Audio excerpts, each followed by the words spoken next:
အခုအလှည့်ကြတာကတော့အစိမ်းရောင် ranger တွေပဲဖြစ်ပါတယ်သူလည်းအဖွဲ့တိုင်းမှာမပါဘဲနဲ့အများစုကအနက်ရောင်နဲ့တလက်စီပါမျိုးဖြစ်ပါတယ်တခါတလေမှာအစိမ်းနဲ့အနက်နှစ်မျိုးစလုံးပါတာမျိုးလည်းရှိတယ်လို့တခါတလေမှာနှစ်ခုစလုံးမပါလည်းရှိပါတယ်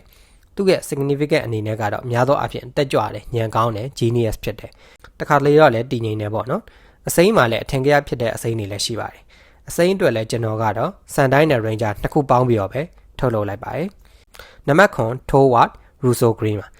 ရွာလေးတရွာကနေပဲသူ့ရဲ့ဆရာ Master Black ရဲ့တစ္ဆာဖောက်မှုကြောင့်အကိုဖြစ်သူဘန်ဘာနဲ့အတူထွက်ပြေးလာခဲ့ရင်းနဲ့တခြား Russo ကြားအိမ်နဲ့အတူတူပူးပေါင်းပြီးတော့ Minosaur တွေကိုတိုက်ခိုက်ခဲ့ပါတယ်တိုးဝါကပုံစံကြည့်ရင်ဒါအငယ်လေးဆိုပြီးကလေးလိုဖြစ်နေပေမဲ့ scale ရဆိုရင်ကျန်းပါတယ်ငကိုကလေးကတွက်လက်ပြီးတော့ speed ဆိုးနေဆိုရင်တော်တော်မြန်ပြီးတော့ပို့ပြီးတော့ကျန်းသွားပါတယ်durability အရလည်းရှက်ခံပါတယ်နံပါတ်6 Hami Cameleo Green ဖြစ်ပါတယ် officially first female green ranger ဖြစ်တယ်လို့ shinobi တူလည်းဖြစ်ပါတယ် Hami လေးကတက်ကြွတယ်စူးစမ်းတယ် skillful ဖြစ်တယ်ဆိုပေမဲ့တစ်ခါတလေပြိုင်ဆိုင်လိုစိတ်ရှိရာတွေခန်းစားချက်ကိုမထိန်ကျုံနိုင်တာတွေလည်းရှိပါတယ်အဖွဲ့ကိုလည်းကြော်ရင်ကြုံတယ်လို့ဝင်ထိန်ပြီးတော့ lucky နဲ့လည်းတစ်ခါတလေမတက်ရမျိုးဖြစ်တတ်ပါတယ်စကေးရအရန်ကျန်းတဲ့ထဲမှာမပါပေမဲ့လည်းကျွန်တော်ကြိုက်ပါတယ်နံပါတ်5 Ziggy Grover RPN series green ဖြစ်ပါတယ်အစကတော့ဂိုင်းတစ်ခုမှလောက်ခဲ့ပြီးတော့ mission fail သွားခဲ့ပါတယ်အဲ့ဒါအပြင်မိဘမဲ့ကလေးတွေကိုစေကုတာဖို့အတွက်အဖွဲ့တစ်ခုကနေဆေးတွေခိုးလိုက်တဲ့အချိန်ဝိုင်းဖမ်းကြလို့ရှောင်းတိန်နေရင်နဲ့ဒီလင်နဲ့တွေ့ခဲ့ပါတယ်နောက်ပိုင်း RPN Ranger တွေကိုကူညီပေးခဲ့ရင်နဲ့ထနာရရဲ့နှောက်ယှက်မှုကြောင့် Morpha Luin နဲ့ Green Ranger ဖြစ်လာခဲ့ပါတယ်Ziggy ကစကားအယမ်းများပြီးတော့ဟာတာတွေလည်းပြောတလွဲတွေလည်းလုပ်တတ်ပါတယ်အစကတော့လူတိုင်းကြည့်များဖြစ်ပေမဲ့နောက်ပိုင်းအဖွဲ့ဝင်တွေနဲ့အဝင်ခွင့်ကြဖြစ်လာပြီးတော့တိုက်ခိုက်ရေးကလည်းပို့ပြီးတော့ကောင်းမွန်လာပါတယ်ဒေလန်နဲ့လည်းဂျူကိုဆွဲပြီးတော့မိစ္ဆာတွေကို share ကြိတ်ခဲ့ပါတယ်နောက်ပိုင်းဒေါက်တာကေနဲ့လည်းသင်ရောစဉ်ရှိခဲ့ကြပါတယ်နံပါတ်4 Tax Duo Elephant ဂျူမန်တွေတဲကတအိုးဖြစ်ပြီးတော့ငယ်စဉ်ကတည်းက Link Q ကိုစောင့်ကြည့်လာခဲ့ရတဲ့လူဖြစ်ပါတယ်စာဖက်ရတာလည်းအရန်ဝါသနာပါပါတယ်တခြားအဖွဲ့သားတွေစကားများရန်ဖြစ်နေချိန်သူကတော့ AC ပဲတည်ငြိမ်စွာနဲ့စာဖက်လေးရှိပါတယ်အဲ့ဒါကြောင့်အတွေးခေါ် OT ရဲ့တိုက်ပွဲတွေမှာဆိုရင်သူက AC ပါပဲတည်ငြိမ် AC တဲ့ဆိုပေမဲ့လည်းကျင်နာတတ်ပါတယ်ခွန်အားရဆိုရင်လည်း Elephant ဂျူမန်ဖြစ်တာကြောင့်ခွန်အားကြီးပြီးတော့တိုက်ခိုက်ရေးလည်းကောင်းပါတယ်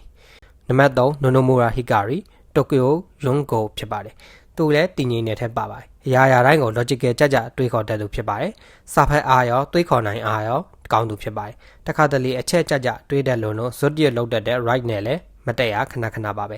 တခြားသူတွေနဲ့မတူပဲ imagination power ကတော့အားနေပေမဲ့တက်ခတ်ရေးပိုင်းမှာက right နီးကျမ်းပါတယ်တယောက်ထက်ခက်အေးနေတဲ့သူဖြစ်တာမလို့မီအိုကနေပဲတခါတလေအပွဲလိုက်လုံဆောင်မှုတွေလည်းဇွတ်ခေါ်တွင်တာမျိုးရှိပါတယ်ဇက်ကောင်အဖြစ်တရုတ်ဆောင်တဲ့ရူဆဲကလည်းဂျပန်နိုင်ငံရဲ့နာမည်ကြီးမင်းသားတွေတဲ့ရောရုပ်အချောဆုံးမင်းသားတွေတဲ့ရောကတအူးပါဝင်ဖြစ်ပါတယ်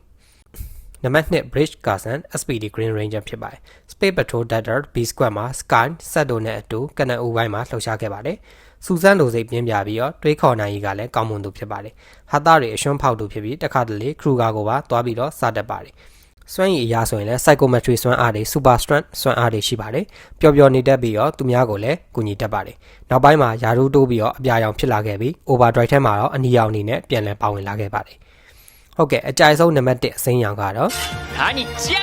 ဟုတ်ပါတယ်တာနီချီယာကီ Chicken Green ဖြစ်ပါတယ်သူကအစကပေကက်ပေါ်တော်နေတတ်တဲ့ចောင်းသားအဖြစ်နဲ့စတင်ထားပြီးတာကဲရူရဲ့လက်အောက်မှာနေရတာကိုမကြိုက်သူတအုပ်ဖြစ်ပါတယ်တာကဲရူထက်တာလွန်ရစေမယ်ဆိုရဲစိတ်နဲ့လိုက်ပြိုင်နေတတ်ပါတယ်အစကတော့တာကဲရူကိုကြည့်မြမနာလိုတာမျိုးပုံကန်တာမျိုးရှိပေမဲ့နောက်ပိုင်းတာကဲရူရဲ့ခေါင်းဆောင်ပုံတွေးခေါ်ပုံလှုပ်ဆောင်ပုံတွေကိုတွေ့ရှိပြီးတော့တာကဲရူရဲ့လက်အောက်ခံဖြစ်လာခဲ့ပါတယ်စချင်းက scale လည်းတိတ်မရှိပေမဲ့လေ့ကျင့်ရည်နဲ့ character ရော scale ရော develop ဖြစ်လာခဲ့ပါတယ်ကိုတိုဟာလေးကိုလည်းအရင်ခင်ပါတယ်စတဲ့နောက်တဲ့ပျော်တတ်ပေမဲ့အကြောင်းဖန်လာရင်တော့ဘာမှမမှုဝင်နဲ့ရင်ဆိုင်တိုက်ခိုက်ပါတယ်သင်ငန်းစာတွေကနေလည်းသင်ယူလေ့လာတတ်ပါတယ်တိုက်ခိုက်ရေးလည်းပုံမကောင်းမွန်လာပြီးတခါတလေလှက်ကွယ်လေးတောင်တုံးတတ်ပါတယ်ခါရီတာတိဆောက်ပုံလည်းအတော်ကောင်းတာမျိုးကျွန်တော်အကြိုက်ဆုံးနဲ့ထားခြင်းဖြစ်ပါတယ်တခြားအထင်ကြီးအစိမ်းရောင်တွေဖြစ်တဲ့ Tommy ဒိုင်ကိုဒွန်ဒိုဂိုယာတို့လည်းရှိပေမဲ့တိတ်ကြိုက်တဲ့ထဲမပါလို့ထင်မပြောဖြစ်တာပါတခြားအတော်မိုက်တဲ့တော်တဲ့အစိမ်းတွေလည်းအများကြီးရှိပါတယ်ဘရာဇာတို့ကြိုက်တဲ့အစိမ်းရောင်တွေရှိရင်လည်းပြောပြခဲ့ကြပါအောင်နောက်တစ်ပိုင်းမှာအဝါရောင်ပန်းရောင်နဲ့အတူပြန်လာခဲ့ပါမယ်